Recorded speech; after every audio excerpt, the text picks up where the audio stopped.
Okay. This is a 2001 Honda Accord Coupe. And honestly, I don't know what the hell's going on with it. There's no check engine codes. The only code I got is an oxygen sensor. And someone told me that could be it, but let me start it up and show y'all. Sorry for the messy ass car, right?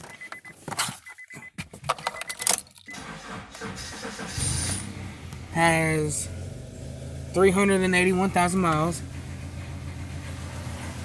Now, as you can tell, it's running very, very fucking rough.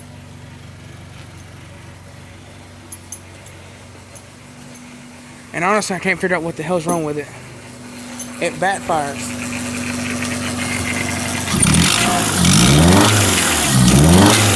I smell gas. Then it dies. So honestly, I don't know what the hell is wrong with it. If y'all can help me figure this out, leave a comment down below, and I'll see if that works.